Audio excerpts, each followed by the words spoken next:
The night was cold and filled with tension. My name is Alicia Carter, and for a long time, I stopped believing in coincidences. I am a special agent trained to handle extreme situations, but at that moment, no one there knew that, not even the police officer who decided that my skin color was a greater threat than any real crime. I had just come from an undercover operation and was on my way home, wearing simple clothes and carrying only a grocery bag. All I wanted was to rest after weeks of working undercover. But as soon as I turned the corner of an upscale neighborhood, I saw the patrol car slow down next to me. "Stop right there! Show your hands," shouted the officer, his voice full of authority and prejudice.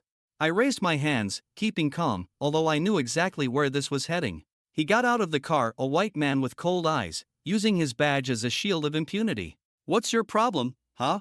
Why are you hanging around here?" he asked, approaching with his hand on his holster. "I'm just going home," I replied, keeping my tone controlled. But he didn't want to listen. Instead, he demanded that I kneel, as if I were a dangerous criminal. I refused, and that's when everything spiraled out of control. He shoved me against the brick wall, using excessive force as he searched my bag. I could have ended it in seconds, my training in self-defense would have allowed it. But I knew that for him, it would just be another reason to justify his brutality. "Do you think you can walk around here without me noticing? Are you carrying something, huh?" What he found in the bag were not drugs, weapons, or anything else illegal.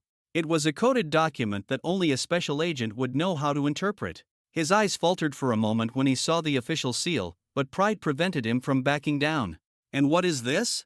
That was just the beginning. What he didn't know was that by crossing my path, he was about to enter a much bigger game, a game I mastered.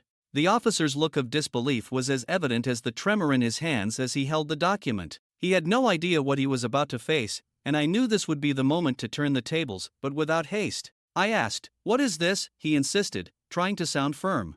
I learned often that silence can be more powerful than any word. I remained quiet, just staring at him.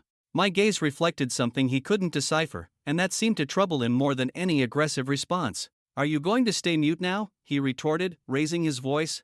I knew I couldn't reveal who I really was, at least, not yet.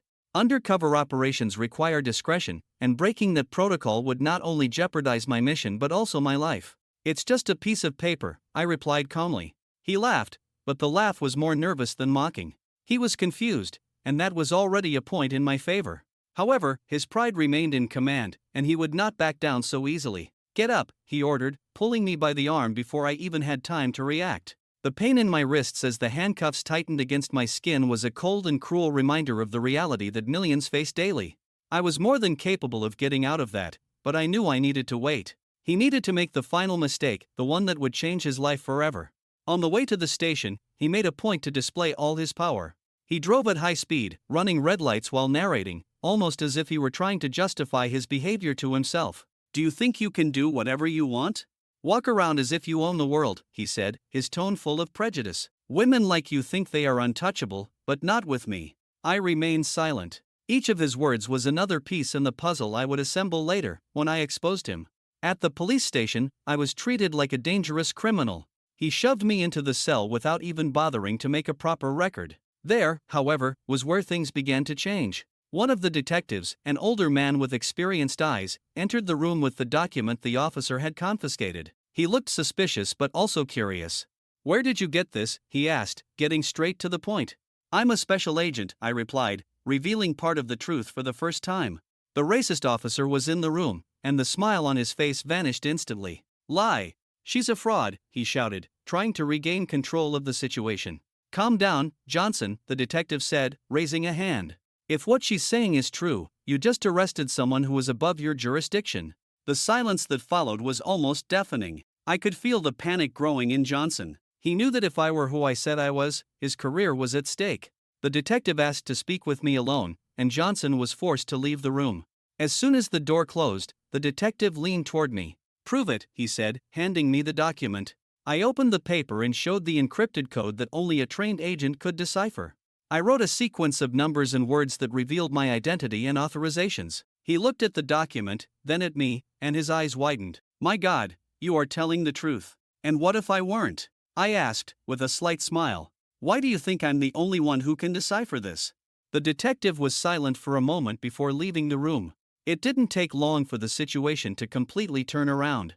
Johnson was called for a meeting with the precinct chief, and his usual arrogance vanished. While he was interrogated, I remained in the cell, waiting patiently. It wasn't long before the detective returned, apologizing to me and informing me that I would be released immediately. But I knew that wasn't enough. Johnson still needed to learn his lesson, and I would make sure he learned it the hard way. On the way out, I crossed paths with Johnson in the hallway. He looked pale, sweating, and tried to avoid me, but I made a point to stare him down. "This isn't going to end here," I said, my voice calm but loaded with meaning. He didn't respond, but I knew those words would echo in his mind for a long time. I had a plan, and it was just beginning. That night at the precinct was only the prelude to something much greater. Johnson had no idea what he had unleashed, but I knew that every step he took from then on would be closely monitored. He might try to flee, erase his tracks, but I was trained to hunt for the truth, and that meant exposing who he really was. As soon as I left the precinct, the feeling of freedom was accompanied by a weight, the weight of the memory of the disdainful look he had cast upon me. There was something personal in the way he treated me, as if my mere existence were a crime in his twisted view. Back in my apartment, I sat in the dark and began to formulate my plan. The first rule of a successful operation is to know the target. Johnson was not just a racist cop, he was a cog in a larger machine of corruption. And, like any gear, he had his weak points.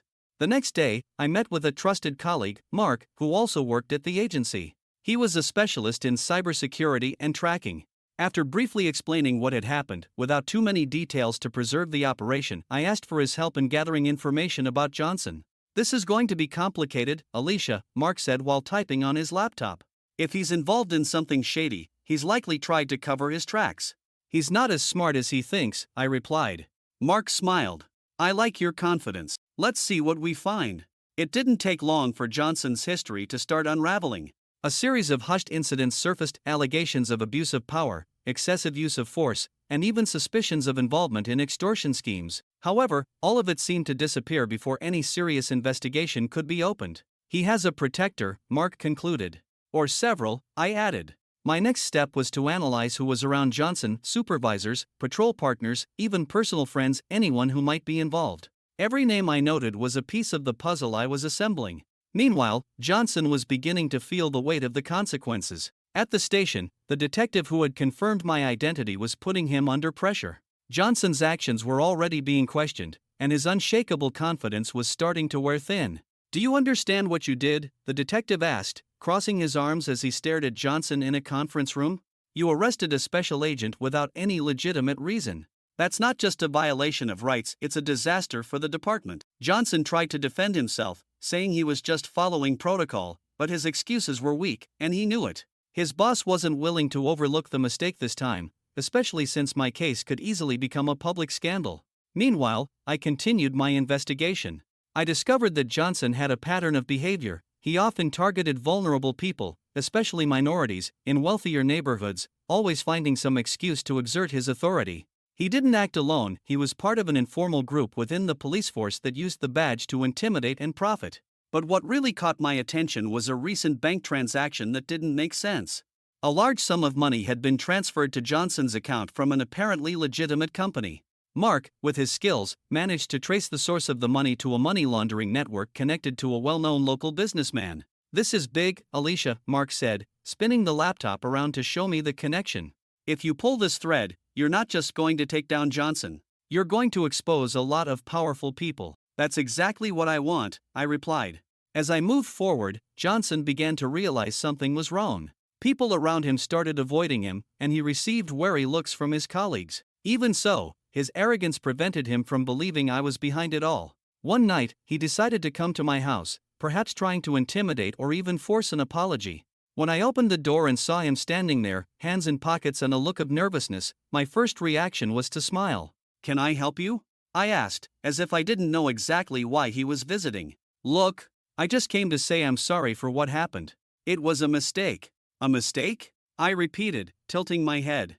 It didn't seem like a mistake that night. In fact, it seemed quite intentional. He swallowed hard, realizing that his attempt at redemption wasn't working. "Look, I just want this to end. I don't want any more problems, okay?" "Problems?" I said, crossing my arms. "Johnson, you haven't seen anything yet." His face paled. He knew he was dealing with something much bigger than he could control, but he still didn't understand the extent of what was to come. Johnson's visit to my door was the first sign that he was starting to crumble.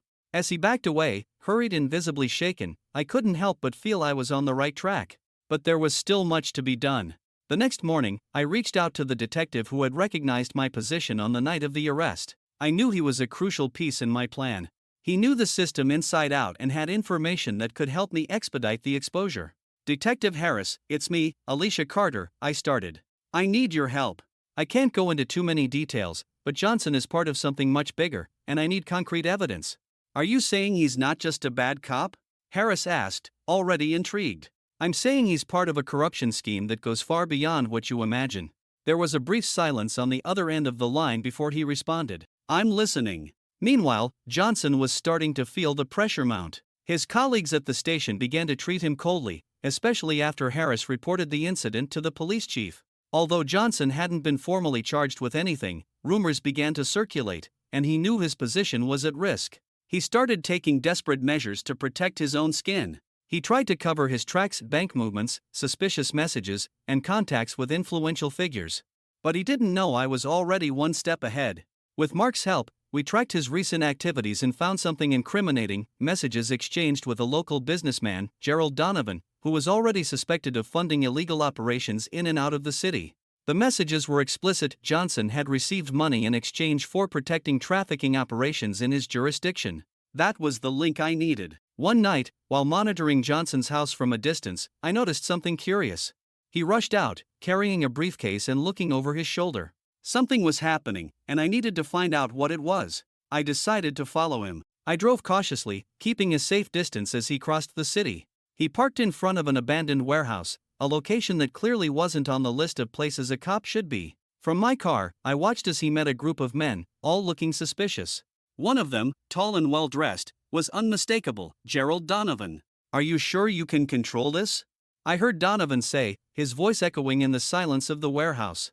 "It's all under control," Johnson replied, although his posture betrayed the opposite. "I hope so, because if not, you know what happens." The threat hung in the air, and I knew I needed to act soon.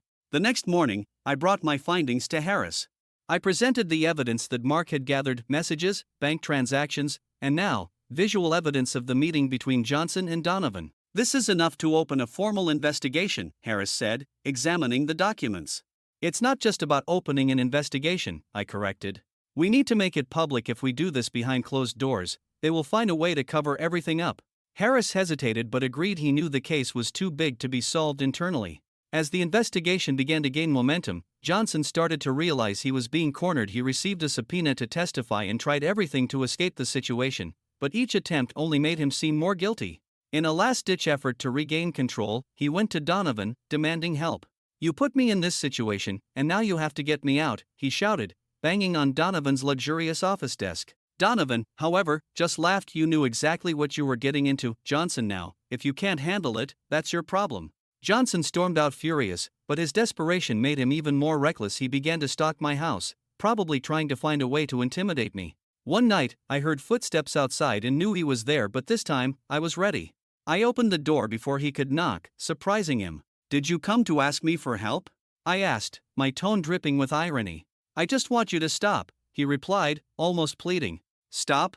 I said, stepping closer. "Do you think this is something I chose? You put me in this situation, Johnson. Now you'll deal with the consequences." He stepped back, but before he could say anything else, I saw lights flashing at the end of the street. Harris and a whole team were there, ready to make the arrest. Johnson shot me one last look, a mix of anger and regret, before being handcuffed and taken away. Johnson's downfall was just the beginning. The public investigation revealed a web of corruption that shook the city, toppling powerful figures and bringing justice to many victims. And me?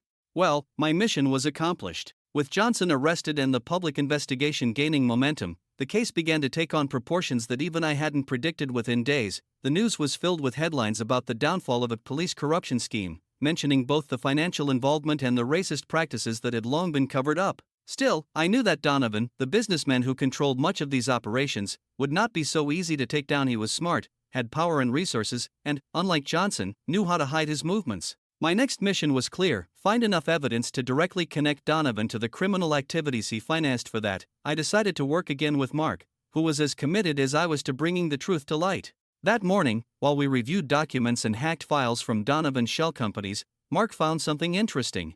"This is strange," he said, pointing at the laptop screen. The bank transaction showed a large sum of money being transferred to a local community center, but something was off. The center was known for helping at-risk youth, but the amounts involved were too high for just a simple donation. "Is he laundering money through a charity?" I asked, already suspecting the answer. "Looks like it, and that's not all." Mark clicked on another file, showing a direct connection between the community center and a warehouse where I had followed Johnson the night before. "That closes the loop," I concluded. "If we can get physical evidence that this warehouse is used for illegal operations, we can link Donovan to everything." That night, I decided to take action. It wasn't an official operation, but as an agent, I knew my training allowed me to do whatever was necessary to protect justice. I infiltrated the warehouse, hoping to find something significant, and what I saw exceeded my expectations. Boxes labeled as construction equipment were filled with cash and illegal substances, ready to be distributed. I took photos, documented everything, but before I could leave, I heard voices outside. "Are you sure it's safe to leave everything here tonight?" one voice asked. "Relax, Johnson is out of the way, and no one else is going to mess with this." My heart raced.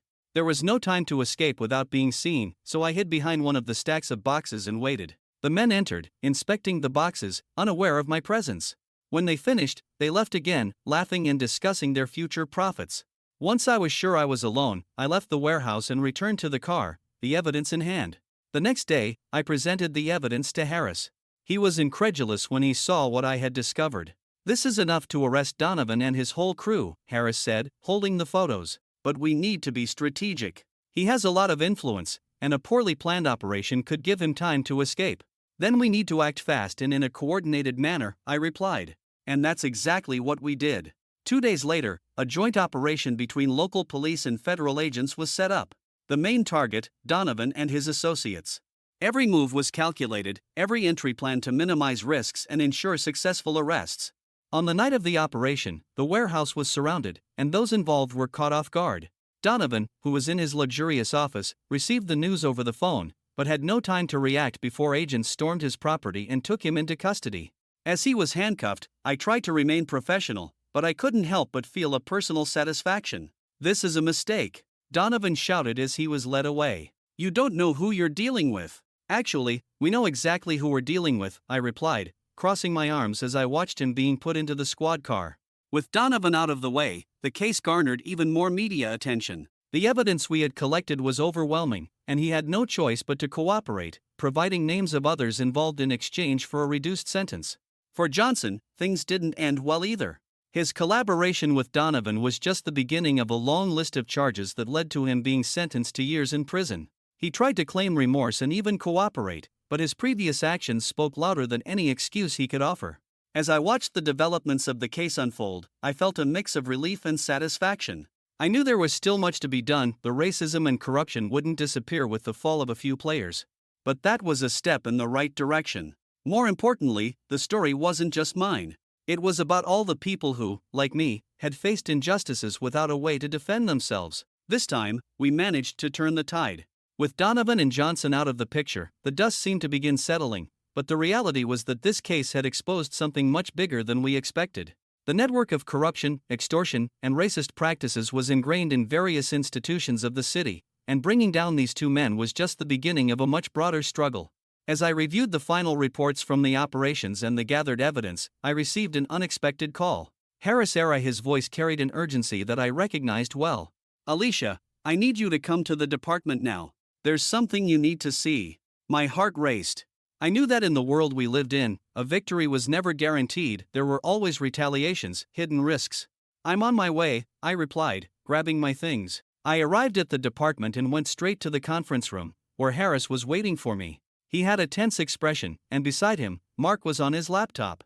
"We found something while tracking Donovan's contacts," Harris explained.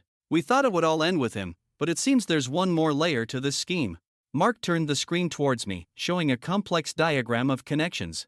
Shell companies, local politicians, businessmen, and even influential public figures were involved. At the center of it all, a name I hadn't seen yet, George Brandt, a construction magnate known for funding political campaigns and major events in the city. "Brandt is behind this?" I asked, incredulous. "Everything points to him," Mark said, enlarging the diagram. "He was using Donovan as an intermediary, but he controlled the money laundering and bribery operations directly. This explains why Donovan seemed so untouchable for so long, I added. Harris nodded. The problem is Brandt is smart. He keeps everything well hidden, and any move against him without concrete evidence would be political and professional suicide. So we need something that connects him directly to the operations, I concluded. I started working immediately. Brandt was a difficult target, surrounded by security, lawyers, and an immaculate public reputation. We needed to find a chink in his armor, something that could bring down the entire facade he had built. Mark managed to discreetly hack into the servers of one of Brandt's shell companies. There, we found forged contracts, records of suspicious bank transfers, and even internal communications mentioning donations that were clearly bribes. However, there was one problem: the evidence still wasn't enough to connect Brandt directly. He always used intermediaries to keep his hands clean. That was when we found an unexpected lead. Among the files, there was an invitation to a charity event that Brandt was hosting in a week. The guest list included names of politicians, businessmen, and even media members. It was the perfect opportunity to expose his network publicly. That week, I worked tirelessly to put together a plan. We needed something more than digital evidence, something that connected Brandt to the illegal operations unequivocally. On the day of the event, I managed to get in as a guest, using a carefully prepared disguise. Harris and a team of agents were ready to intervene if necessary. As I circulated through the luxurious hall, I spotted Brandt from afar. He was charismatic, greeting everyone with a confident smile, showing no signs of concern. I waited for the right moment to approach. When I finally had the chance, he seemed wary, but maintained his composure. "Good evening, Mr. Brandt. An impressive event," I commented, feigning admiration. "Thank you. We always do our best to help the community," he replied, his voice full of false humility. "You must be very proud of your accomplishments," I continued with a smile. "Especially considering how you managed to keep everything running so discreetly." For a brief moment, he hesitated. The smile faded, and his eyes examined me more closely. "Sorry, but do we know each other?" he asked, his tone shifting slightly. "Not officially," I replied, keeping my gaze fixed on him. Before he could respond, one of his assistants came up to him, whispering something in his ear. He gave me one last look before walking away, but I knew I had planted a seed of doubt. As the event continued, Mark, who was monitoring the servers in real time, found something revealing. Brandt had sent encrypted messages to one of his contacts during the event, likely ordering them to delete compromising files. "He knows we're onto him," Mark said through the earpiece. "Then we need to act now," I replied, discreetly leaving the hall. Harris and his team were already ready. Using the intercepted messages as a basis, we secured a last-minute authorization to search one of Brandt's offices that very night. What we found was enough to close the case. Documents signed by Brandt, forged contracts, and even recordings of secret meetings directly connected him to the corruption network. When he was arrested the next morning, the news was a devastating blow for everyone involved. Brandt attempted to deny it, claiming it was all a setup, but the evidence was irrefutable. His downfall marked the end of an era of impunity for the powerful benefiting from a corrupt system. As I watched the news that night, I finally allowed myself to breathe a sigh of relief. I knew this case was just a chapter in a continuing struggle, but for now, we had one. George Brandt's downfall triggered a true political and social earthquake in the city. It was not just about him or Donovan, but about all the figures operating in the shadows, sustaining systems that favored privilege and impunity. However, while the public celebrated the headlines of justice being served, I knew the remnants of that network would not disappear so easily. An organization like that, with so many branches, never disassembles without resistance. The week after Brandt's arrest, I began receiving signs that more people were trying to cover their tracks. A series of files related to the case began to mysteriously disappear from digital systems. Mark, ever vigilant, noticed the movement and managed to identify a new player on the board. "The name is Victor Lang," Mark said as he typed on the laptop. "He's a cybersecurity specialist, but he doesn't exactly operate within the law. It seems he was hired to clean up what's left of the scheme." "Lang is erasing the evidence that could connect other involved parties?" I asked, already formulating my next step. "Yes, but that's not the worst part. He's also trying to track down who exposed Brandt, that is, us. It was only a matter of time before Lang found something that could compromise our investigation, or worse, put our lives in danger. I needed to be faster and smarter than he was. With Mark's help, we located an office where Lang operated, a small facility hidden in an industrial neighborhood. We planned a careful infiltration, but upon arriving at the location, I realized he was already waiting for us. The lights were on, and the sound of keys being pressed was the only thing breaking the silence. Lang, a thin man with calculating eyes, was sitting before several screens, each displaying codes and graphs. "Did you really think you could catch me off guard?" he asked without turning around. I kept my posture firm, slowly approaching him. "I'm not the type of person who acts without a plan." Lang laughed, finally turning to confront me. "You may have taken down Brandt, but he was just the facade. There are much more powerful people protecting this system, and they won't stop until you're out of the way." "And you are one of them?" I asked, challengingly. "No. I'm just a man who knows how to seize lucrative opportunities." Before I could respond, Lang pressed a button on his keyboard, and all the screens went dark. 1 second later, the whole building fell silent. He had cut the power. "If you think you're going to stop me, you need to be quicker," he said, running toward the exit. I immediately sprang into action, following him through the dark corridors. He was fast, but I was ready. I managed to intercept him at the exit, immobilizing him before he could escape. "You know what to do," I murmured as I cuffed his hands with a plastic strap. Mark, who had been monitoring everything remotely, confirmed over the radio. I managed to copy his data before he wiped everything. "We have what we need." "Perfect," I replied, looking at Lang. "It seems your run is over." The data recovered from Lang's system was a gold mine. It included names, transactions, and even recorded conversations linking other powerful individuals to Brandt's scheme. However, there was something more. A name repeated several times in the files caught my attention: Marcus Vail. "Who is Vail?" I asked Mark, who was already researching. "He's a former senator, now a businessman, who apparently financed part of Brandt and Donovan's illegal operations. But he's smart, he keeps his activities well hidden behind a media and consulting empire." "So he's next," I concluded. Taking down Vail would be even more complicated than Brandt. His influence was greater, and he had an army of lawyers and political allies to protect him.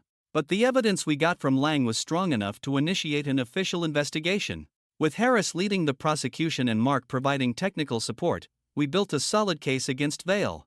At the same time, we knew he would use his influence to retaliate, and that's exactly what he did.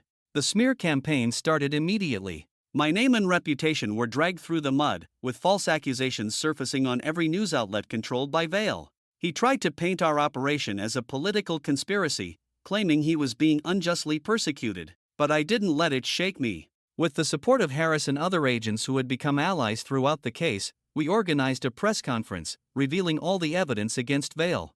The public saw, for the first time, the extent of his illegal activities, and the popular pressure began to grow. Meanwhile, Vail tried to escape but was intercepted at a private airport before he could take off. He was arrested under a flood of charges, from corruption to money laundering. Vail's arrest was the final blow to the web of corruption that had dominated the city. This time, there was no one above him to protect those involved. Justice had prevailed, but I knew the battle for equality and truth would never end. As always, my mission would continue. With Marcus Vail in prison, the city seemed to enter a new moment of hope. The streets were livelier, people were talking about the case in cafes and squares, and newspaper headlines celebrated the fall of one of the largest corruption schemes ever uncovered. But as much as things were changing on the surface, I knew the deep roots of the problem were still there, invisible, waiting for the right opportunity to resurface. Despite the apparent triumph, my intuition told me that the work was not yet complete. During the analysis of Victor Lang's files, I had found something that still bothered me: a set of numbers and codes that Mark had been unable to fully decipher. It looked like a bank account, but no institution recognized the format. "Maybe it's something offshore," Mark suggested as we reviewed the files again. "If it is, it will be nearly impossible to trace without direct access to the servers that created this." "But that's where the secret lies, Mark," I insisted. "If we can find out who controls that account, we can identify who is funding the next move of this network." As we dug deeper, I began to notice signs that not everyone was pleased with the direction things were taking. I received threatening anonymous messages. One of them simply said, "You've gone too far. Stop while you can." Harris also reported that some local politicians began to pressure for the investigation to end. "They say continuing is a waste of public resources, but we know they're protecting someone." "And that's exactly why we can't stop," I replied. The lead finally took us to a small town on the East Coast, where a front company called Maritime Solutions seemed to operate. Officially, they exported heavy machinery, but Lang's records showed million-dollar transactions associated with the suspicious account. I decided to go there personally, with Mark helping me remotely and Harris ensuring I had the necessary support. Upon arrival, I realized that the place was much busier than I expected. There were trucks coming and going, workers unloading containers, and security cameras everywhere. "There's something big happening here," I murmured over the radio to Mark. "Be careful, Alicia. These places are never as simple as they seem." Infiltrating the facility was a challenge, but I managed to do it. While searching the offices, I found a locked room protected by an advanced security system. Using the skills I learned during my training, I was able to breach the location. Inside, I found documents that confirmed my suspicions. Maritime Solutions was one of the key cogs in a smuggling scheme that funded illegal activities not just in the city but across the country. They laundered money for criminal organizations and even for politicians who needed to hide campaign funds. But what caught my attention was a letter kept in a safe, signed by none other than Charles Whitmore, a billionaire mogul known for financing presidential campaigns and being hailed as a philanthropist. Whitmore was a name that no one dared to touch. He was untouchable, protected by his wealth and the influence he wielded. His connection to the scheme completely changed the scale of what I was dealing with. "This is much bigger than we thought," I said to Mark as I showed him the evidence I found. "Whitmore has allies everywhere, Alicia. If you face him, you need to be prepared for heavy retaliation. I have no choice. If he stays in power, everything we've done so far will be useless." As we began to build the case against Whitmore, the pressure increased. A digital attack hit the local police's systems, wiping out part of the data we had collected. The message was clear: we were being watched, and they would not hesitate to silence us. But I was prepared for that. Thanks to Mark's work, we had copies of all the files stored in a safe location. "They're playing dirty, but they don't know who they're dealing with," Mark said with a determined smile. In the following days, the tension continued to rise. Harris reported that there was strange movement among Whitmore's political allies. He seemed to be preparing an offensive to discredit the investigations and divert public attention. That's when I had an idea.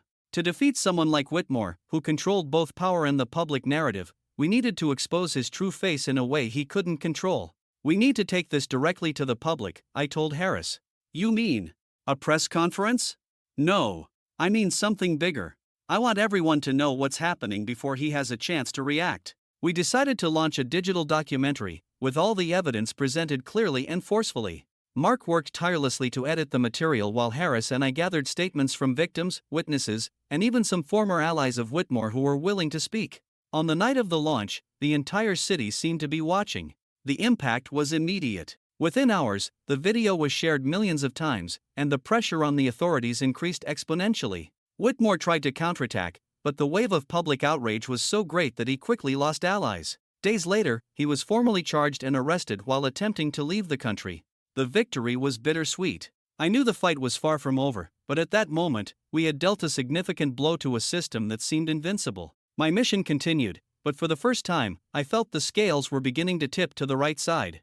The arrest of Charles Whitmore marked a turning point. The public exposure not only destroyed his reputation but also initiated a cascade of revelations. Influential figures that had previously been considered untouchable began to emerge in parallel investigations. It was like watching a house of cards collapse. Even so, the atmosphere was still tense. The power Whitmore wielded did not dissipate easily. His remaining allies were still out there, lurking, ready to react. And although the evidence was robust, the case still needed to be tried, which meant facing legal battles that could last for years. Amidst all this, I began to realize something that had been growing in the shadows. Someone was trying to consolidate the fragments of power that Whitmore had left behind.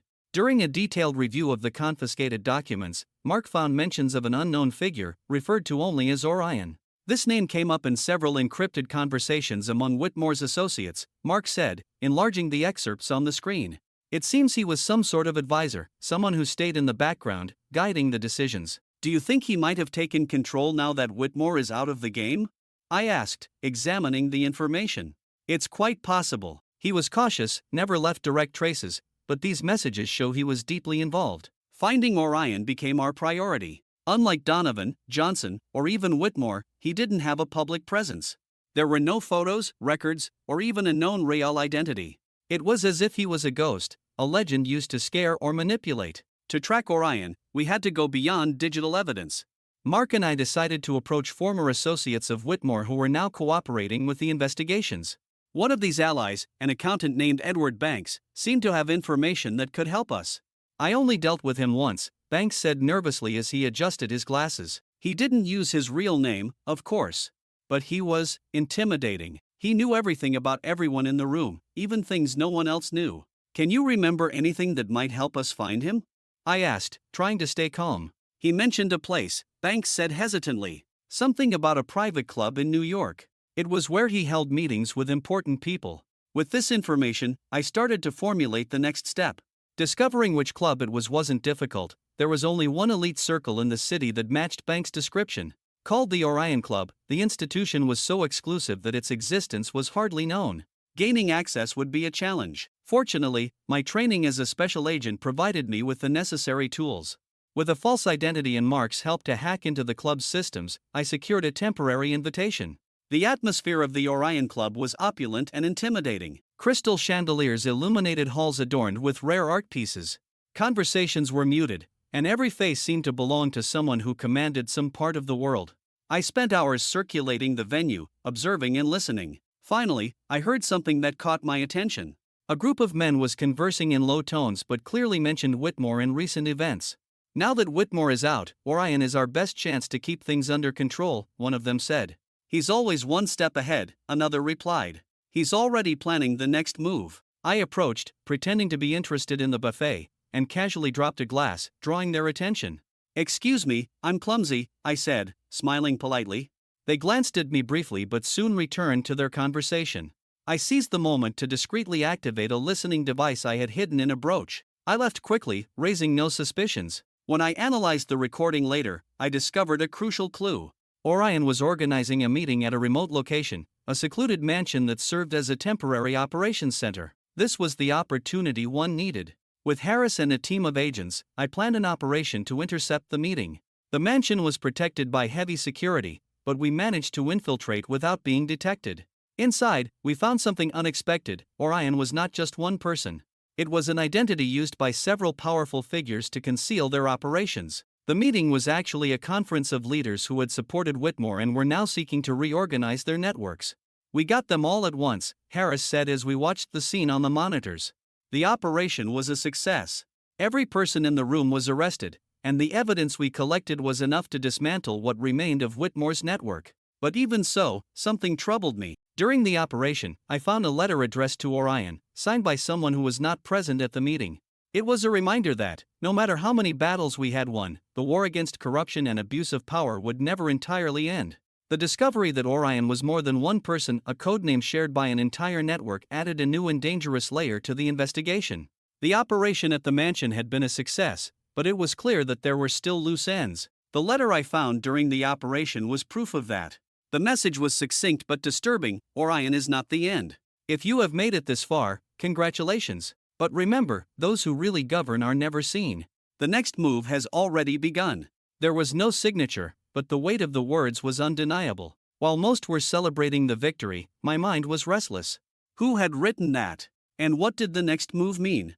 I spent days analyzing the evidence collected during the operation, but none seemed to offer answers. Mark, as always, was by my side, sifting through the data for anything we might have missed. This letter is a warning, Alicia, he said, not taking his eyes off the screen. They know we are getting close, and that means they will counterattack. I know, I replied. But we need to understand how. It was then that Mark found something interesting. Among the seized documents, there was a set of recent financial transfers that were not linked to any previous operation. The money came from anonymous accounts and was being directed to a series of construction projects in the city. It seems legitimate at first glance, Mark said. But the amounts are too high, and the companies involved have connections with Whitmore's old allies. Construction, I murmured, thinking aloud. This could be a front for another operation or, worse, something bigger. The clues led me to an abandoned industrial area on the outskirts of the city, where one of the construction companies was apparently working on a revitalization project. But upon arrival, the scene was strange. There were no heavy machines, workers, or signs of real progress. I entered the site under cover of night, using my training to remain undetected. Inside one of the warehouses, I found something alarming: documents, city maps, and photos of local politicians and businessmen. They weren't just reconstructing their operations, they were planning a direct power takeover, with bribes, threats, and manipulation of public contracts. The magnitude of the plan made me realize I couldn't do this alone. I took everything I found to Harris, who was also shocked by what lay before us. This is more than corruption, he said, flipping through the documents. They're trying to shape the future of the city to serve their own interests. This is a war against the people. And they're starting now, I added. As we prepared for a new operation, the enemies began to act. Mark warned me that someone was trying to hack our systems. They were becoming more aggressive, trying to erase our evidence and track our location.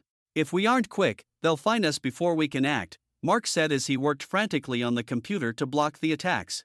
Then we have to get ahead, I replied. We set up a plan to dismantle the new operation before it could consolidate. We discovered that the next meeting of the conspirators would be at a remote location, a decommissioned office building that was now functioning as a temporary headquarters.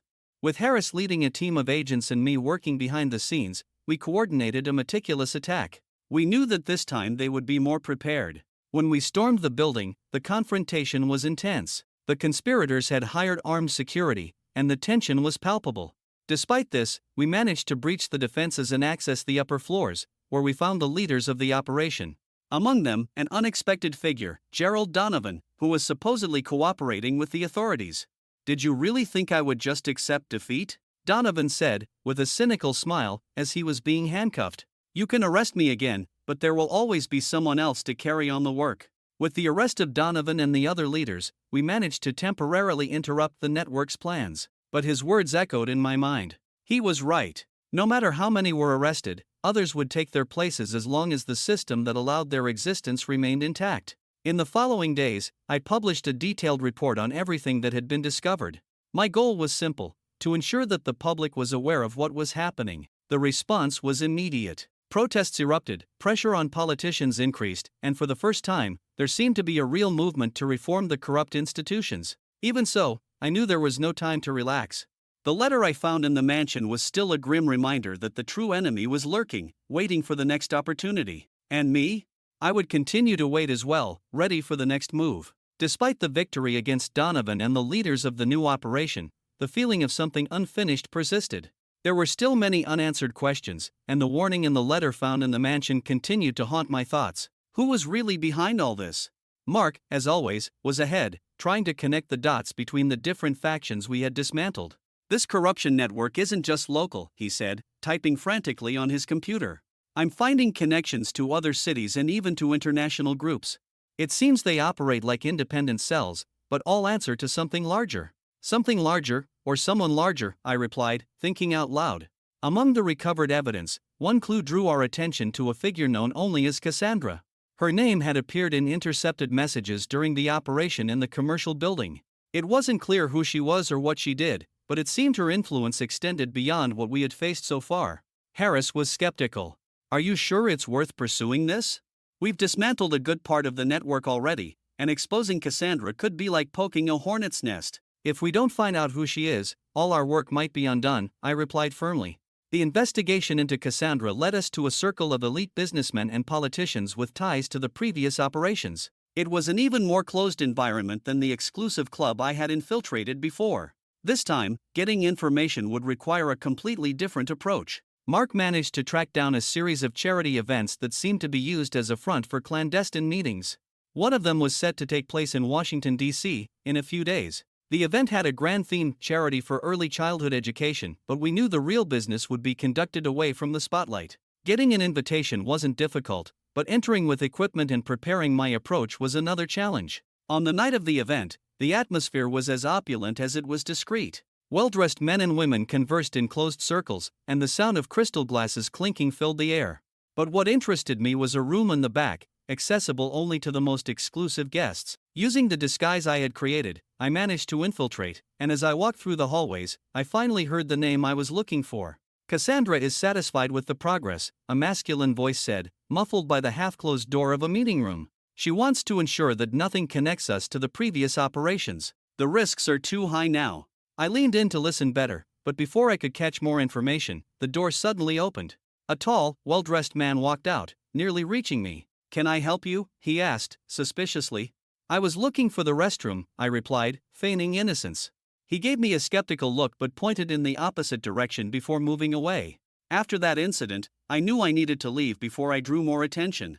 However, I managed to plant a listening device in the main hall that would capture additional conversations as I withdrew. When analyzing the audio later, Mark found an important conversation. Cassandra is organizing a meeting with the leaders of the remaining active cells, said one of the voices. She believes we can restructure, but only if we eliminate the threats. Another voice replied, in a more tense tone, what about the agent? Carter is dismantling everything. We need to act before she finds Cassandra. The silence that followed was heavier than any verbal threat. They knew who I was, and now I also knew that Cassandra was the true leader of the network. With this new information, Harris mobilized a team to track Cassandra's whereabouts. The leads took us to an isolated mansion in the mountains, where the meeting mentioned in the audio was about to take place. The operation was planned with precision, but the tension was palpable. This would not be a simple arrest. Cassandra was the heart of the network, and capturing her meant completely dismantling its power structure. On the night of the operation, the silence of the mountains was broken by the sound of helicopters and tactical vehicles. We quickly entered the mansion, facing armed resistance, but our team was prepared. As I entered the main hall, I finally saw her. Cassandra was a middle-aged woman, with a confident posture and a cold gaze that seemed to pierce anyone who opposed her. You must be Carter, she said calmly as the agents surrounded her. And you must be Cassandra, I replied, keeping my gun pointed. She smiled. Do you think this ends here? You don't understand how power works, do you? Cutting off one head doesn't kill the Hydra. Before she could say more, she was handcuffed and taken into custody. But her words continued to echo in my mind. After Cassandra's arrest, the operation was officially concluded. The evidence found in her mansion was enough to ensure that all remnants of the network were exposed and prosecuted. Still, I knew she was right about one thing: power always finds a way to reorganize. My mission was not over, it was just on pause. And I would be ready when the Hydra raised another head. Cassandra's arrest was a landmark in the operation. Her connections and resources, once considered impenetrable, were finally in view, and the combined efforts of the team ensured that most of her network was dismantled. But even behind bars, she remained a central figure, moving pieces in ways that no one else seemed to fully understand. The following weeks were intense. The media followed every development, turning Cassandra into a symbol of exposed corruption. But behind the scenes, something more unsettling was happening. I received an anonymous message, encrypted, but clearly intended for me. You may have won the battle, but the war is far from over. Look closer. Cassandra is not the end. The message took me back to the documents seized from Cassandra's mansion. I spent hours reviewing everything, searching for something that might have been overlooked. Among the papers, I found a reference to a place called the Vigil Arch. It wasn't a name I recognized, but it seemed important. Mark, we need to know what the Vigil Arch is, I said, handing him the document. He quickly typed on the computer, but the initial results were vague. It's a name used in various contexts, but nothing specific. It could be a place, an organization, or even a code. Whatever it is, Cassandra was worried about it. We need to find out more. While we were investigating, Cassandra was being interrogated by the authorities. Harris informed me that she refused to cooperate, maintaining the same air of superiority she had displayed at the time of her arrest. She keeps speaking in riddles, Harris said during a meeting. She keeps mentioning something about the true seat of power and how all of this is a distraction. Maybe this is our chance, I replied. I was authorized to conduct an interrogation session with Cassandra. Upon entering the room, I found her sitting with an unsettling calm, as if she were the one in control of the situation. Agent Carter, she said with a faint smile. The heroine of justice. What do you want this time? I want answers, I replied directly. What is the Vigil Arch? She tilted her head, her smile widening. You found this? Impressive. Few get this far. So tell me what it means. Haven't you realized? Everything you've done so far has only scratched the surface. The Vigil Arch is where the true power resides. You destroyed a network, but you didn't touch the system. And where is this place? You're looking in the wrong place, she replied enigmatically. The Arch is not a location. It's an idea. A command. And you just activated it. Her words were confusing, but laden with something more, an implicit threat that couldn't be ignored. I left the room with more questions than answers, but now I knew that the Vigil Arch was crucial to understanding the extent of the power network. Mark and I continued investigating, and we finally found a lead. The Vigil Arch was mentioned in financial records connected to a front organization called the Atlas Foundation. Apparently, the foundation funded educational and environmental programs, but, upon deeper analysis, we discovered that it served as a channel for illegal operations on a global scale. They're using the Atlas Foundation to rebuild the network on an even larger scale, Mark said as he cross-referenced the information. And the foundation is just the beginning, I added. Confronting the Atlas Foundation would require a new level of strategy. Unlike previous operations, this was not a decentralized organization. It was well structured, with powerful executives and international connections. I decided to start at the Foundation's headquarters, located in a state-of-the-art skyscraper in the heart of New York. I infiltrated using a disguise, pretending to be a consultant hired to analyze their environmental projects. Inside the building, I encountered a level of sophistication that surpassed everything I had faced before. Every detail seemed designed to conceal the true nature of the operations. However, while I rummaged through files and observed the employees, I managed to find a clue: a private server located in the basement, accessible only by a small group of directors. That night, with Mark's help, I returned to the building to access the server. It was a risky operation, but we managed to extract the data before the system detected the breach. What we found confirmed our worst fears. The Atlas Foundation was not just a money laundering tool.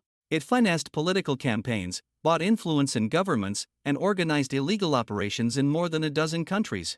At the center of it all was a name that had until then been kept hidden: Sebastian Greer, the true mastermind behind the entire network. Greer was an enigma.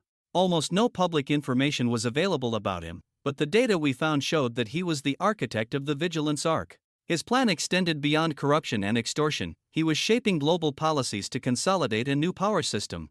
The discovery put the entire operation on a new level. Cassandra was just a pawn in Greer's game, and now we were facing something much bigger than we could imagine. "That's it," Harris said after we analyzed the data. "Greer is the final target. But he is more dangerous than anyone else. If we go after him, we need to be ready for anything." "And we are," I replied. "Because this time, we will not fail." With Sebastian Greer's name revealed, the investigation entered its most critical phase. Everything we had faced up to that point seemed like preparation for this final battle. Greer was not just a name, he was an entity, an invisible force controlling entire sectors of the economy, politics, and media.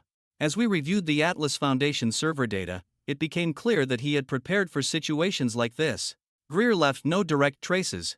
His actions were mediated by layers of organizations and individuals, all operating in complete loyalty or under coercion. "He knows we're after him," Harris said, analyzing the intercepted messages. "And he's 2 steps ahead." "Then we need to be faster," I replied. Mark managed to identify Greer's location through a combination of digital tracking and cross-referencing financial information. He was in an ultra-secret complex in Geneva, Switzerland, known for hosting some of the most powerful people in the world. "The security here is like nothing you've ever seen," Mark said while displaying images of the site. "Greer chose this place because it's practically impenetrable." "Then we won't go in through the front door," I replied, already starting to formulate a plan. The operation was meticulously planned. We would rely on a small, highly specialized team, including Harris, who was as committed as I was to see Greer taken down. We infiltrated the complex using false identities as representatives of a fictitious environmental organization, a convenient front since Greer was hosting a charity event that night. Inside the building, every step was a race against time. We knew that as soon as our presence was detected, the window to capture Greer would close rapidly. As Harris and I approached the command center of the complex, Mark guided us remotely. He had identified a control room where Greer supervised his operations. Upon entering, I found the man we had been pursuing for so long. Sebastian Greer was surprisingly ordinary at first glance, a middle-aged man, elegant but lacking the imposing features I expected from someone so powerful. "So, you finally came for me," Greer said, with a tone that mixed calmness and challenge. "Your game is over, Greer," I replied, pointing my gun at him. He just smiled, shaking his head. "You think you can take down something like me? I am not a person, Carter. I am a system. And systems like this do not die. They evolve." Before we could stop him, Greer pressed a button on the panel beside him, initiating an emergency protocol. Red lights began to flash, and an automated voice echoed through the room: "Maximum security activated. Initiating containment protocols." "Mark, what's happening?" I asked over the communicator. "He activated a total lockdown. If you don't get out in 5 minutes, you'll be trapped inside." Greer seemed unshakable. "You can take me, but while you're celebrating, another will take my place. You don't understand how the world works." "Then let's start to change that," I replied as Harris cuffed Greer. Escaping was even more difficult than entering. The complex was on high alert, with armed guards blocking every escape route. But our team was prepared, and with Mark guiding us, we managed to escape, taking Greer with us. As we exited the complex, an explosion rocked the site, destroying much of the internal operations. Greer had a contingency plan. He preferred to destroy everything rather than let something fall into enemy hands. With Greer in custody, we finally had direct access to the heart of the network. His capture was a devastating blow to the Vigilant Arc. The data we managed to extract from his systems revealed the full extent of their operations, exposing allies in positions of power around the world. But the battle was far from over. During the interrogation, Greer maintained his cold, calculated demeanor. He knew that his downfall was just a delay for the interests he represented. "You can imprison me, but the system will always find a way to rebuild itself," he said. "Maybe. But as long as people like me are willing to fight, you'll never have peace," I replied. Greer finally lost his smile. For the first time, I realized he knew there was something stronger than his system, the determination of those who would not accept living under his control. In the days that followed, the impact of Greer's arrest was felt worldwide. His connections and allies were exposed, and the network he had built began to crumble. But, as he had said, the work would never be complete. Even with Greer out of the game, other figures would start to emerge. For me, this was not a reason for discouragement. It served as a reminder that my mission had no end. The fight for justice is ongoing, and I would be there, ready to face it. The days following Sebastian Greer's arrest were chaotic but filled with progress. The evidence we obtained from him and the Atlas Foundation exposed a web of corruption that stretched beyond imagination. Multinational corporations, influential politicians, and even organizations that presented themselves as defenders of justice were connected to the system he had designed. However, the biggest impact wasn't just the downfall of these figures but the awareness it generated among the people. The headlines weren't just about the scandal, they were about the strength of resistance, about how even those who seemed invincible could be confronted and defeated. Harris, who had been by my side throughout the operation, seemed more relieved than proud. Over coffee at the office, he finally shared something I had suspected for a while. "You know, Alicia, for a long time I thought these things were too big to tackle," he said, swirling the coffee cup on the table. "Seeing you lead this made me realize that courage doesn't come from the size of the enemy but from the willingness to fight. And that's all we need to keep going," I replied. Meanwhile, Mark showed me the developments of the operation in the digital world. Independent groups, investigative journalists, and citizens began to use the information we exposed to push for reforms in their communities. "It's a start, Alicia," he said, smiling. "But you know they're going to try to regroup." "I know. But now they know we're not just watching. We're ready to act." Greer, imprisoned in a maximum security facility, remained unfazed during the initial hearings. He seemed to accept his capture as part of a larger game. But contrary to what he expected, his allies began to fall, one by one, and isolation started to affect him. In one of the last hearings, he finally broke the silence. "Do you think you've won?" he said, with a bitter tone. "You've only cut off one of the heads. And as long as the world is driven by greed, there will always be another to grow." "Maybe you're right," I replied from the witness stand. "But as long as there are people willing to fight, there will always be someone to cut the next head." The mission officially ended weeks later, but for me, there was no real closure. I knew the system we faced was adaptable, resilient. The network Greer created was merely a manifestation of something deeper, the corruption that roots itself wherever there is power. But there was also hope. The public reaction showed that people were not willing to accept this passively. Activist groups grew, new laws started to be discussed, and even public figures who once seemed unreachable began to face scrutiny. On the last day before taking my first break in months, I sat alone in the apartment. The silence was comforting, but at the same time, it reminded me of the weight of the journey. On my phone, a message appeared. It was from Mark. "You made history, Alicia. But if you need a reminder to keep going, check this out." I clicked the link he sent. It was a video of a protest, with people holding signs that said, "No more corruption, and justice for all." I couldn't help but smile. As long as the road was long, we knew we had taken a significant step. Harris found me at the apartment exit the next morning. He was holding 2 coffees and had a familiar tired look, but also a gleam of satisfaction in his eyes. "So, what comes next?" he asked, handing me the coffee. "Now," I replied, looking at the horizon. "Now, I hope. Because when they show up again, and they will, we'll be ready." We walked in silence for a moment, both aware that the fight would never completely end. But that didn't matter. What mattered was being there, prepared to act when needed. In the months that followed, I continued working on smaller cases but never lost focus on the bigger mission. I knew that each small victory contributed to something greater. And every time I saw news about a corrupt system being dismantled, I felt a flame reignite. It was a reminder that justice was not a destination, but a journey. And this journey, I was ready to continue.